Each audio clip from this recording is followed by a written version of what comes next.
Nabi didesain salah, bukan salah, didesain salah, sehingga itu melahirkan hukum fikih. Nabi itu pernah sholat duhur, itu di riwayat Bukhari hanya 2 rakaat. Setelah itu pulang sampai pintu gerbang mau sampai dalam, sahabat yang kayak kita ini senangnya bukan main, karena ini revisi hukum dari 4 menjadi 2. Senangnya minta ampun itu. Yang kayak saya lah, termasuk jenengan semua. Terus kemudian sahabat yang akabir sahabat karena beretika gak berani negur, gak berani tanya. Tapi ada sahabat namanya Dzul Yadain. Maksudnya menjelaskan dikatakan Pak Quraisy, yang dilakukan Nabi pun ada yang tidak dari wahyu, dan itu bisa dengan arti desain Allah salah untuk syariat.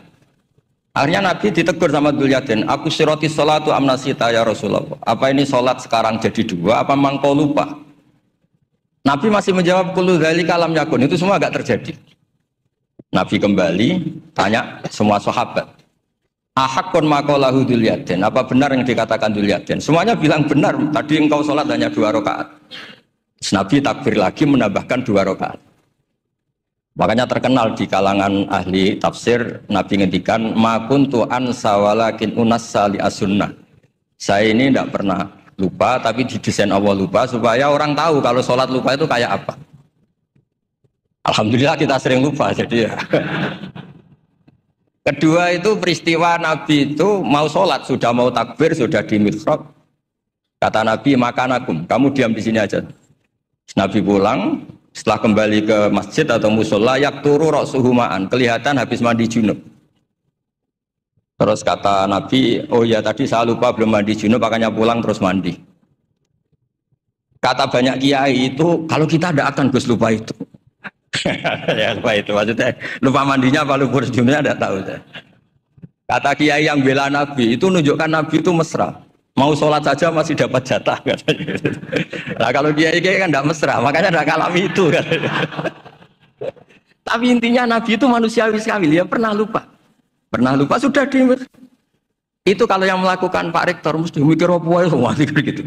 Pak Rektor sholat zuhur 2 rakaat pasti mikir apa toh nganti lali kan gitu. Sebetulnya itu meraktekkan sunnah Rasul tadi benar.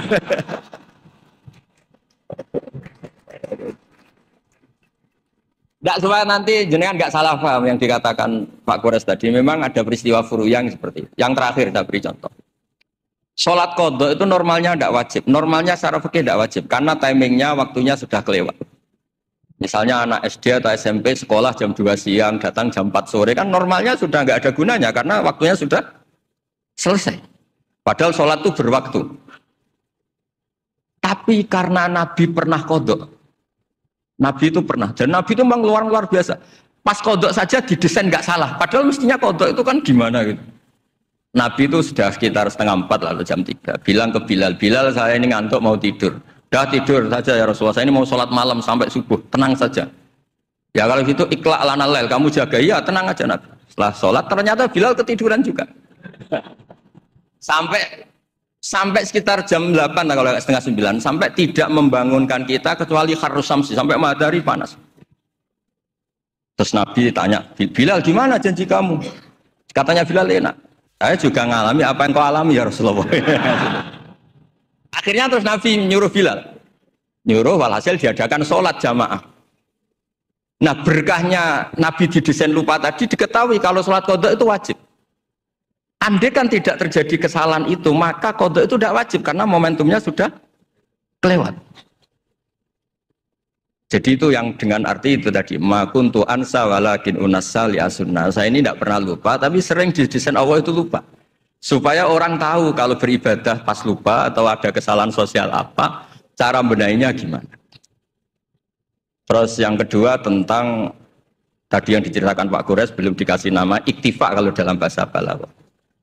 Quran itu sering pakai bahasa yang iktifa. Iktifa itu menyebut satu karena yang lainnya sudah diketahui. Atau dinisbatkan pada lawan bicara. Misalnya gini, kalau polisi bilang itu dibunuh oleh orang yang nggak dikenal, dicuri oleh orang yang nggak dikenal.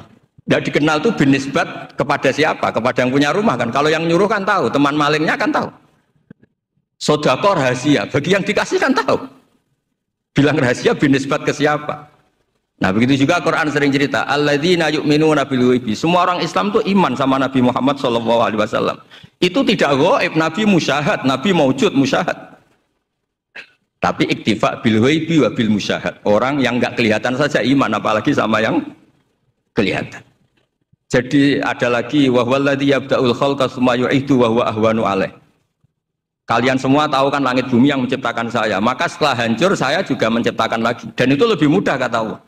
Karena logika manusia adalah mengembalikan materi yang sudah ada lebih mudah ketimbang membuat dari awal. Jadi ada beberapa bahasa yang binisbat lil mukhatab. Sehingga bahasa Quran itu sering pakai misalnya nyun sewu wajadaha taghrub, matahari kamu lihat tenggelam. Allah tidak pernah cerita faidan asyamsu gharibah, matahari tenggelam. Nggak mungkin matahari yang al-jirmul akbar, fisik yang lebih besar, tenggelam di bumi yang lebih kecil, nggak ada. Tapi fi nazaril aini, menurut pandangan mata, matahari sekarang sudah tenggelam di gunung itu. Wajadaha taghrub. Nah, di ayat-ayat seperti ini Quran sangat fasih sekali, misalnya ngendikan wa tarol jibala tahsabuha jamidata wa hiya tamurru marras sahab.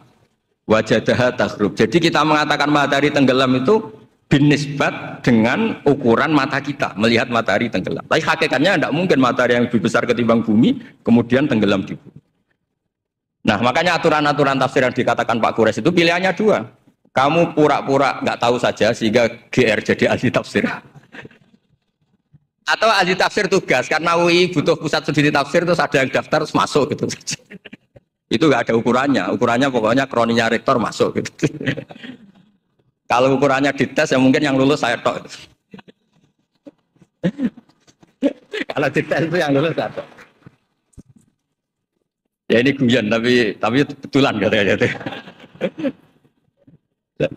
Jadi apa ya? Jadi memang nah yang tadi yang dikatakan Pak Quraisy memang benar, banyak lafadz ta yang lil wahdah bukan lil jinsian. Memang Baqarah itu lil wahdah bukan lil jinsian. Dan memang di beberapa tafsir, termasuk tafsir di Kemenak itu juga masih diberi kata betina. Itu satu-satunya kita bela itu nyari tafsir-tafsir yang kebetulan sejenis. Ada riwayat mengatakan itu unsan, tangintipnya kapan? Tapi memang di bahasa Arab tuh gitu ya.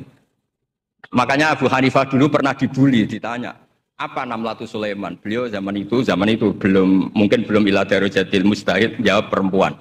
Alasannya qalat namlatun. Terus diingatkan sama ahli bahasa itu namlah liwahdatil jinsi karena dari kata ya ayuhan namlu ketika jenis pakai tanpa tak ya ayuhan namlu dkhulu masakinakum ketika sudah wahdah qalat namlatun.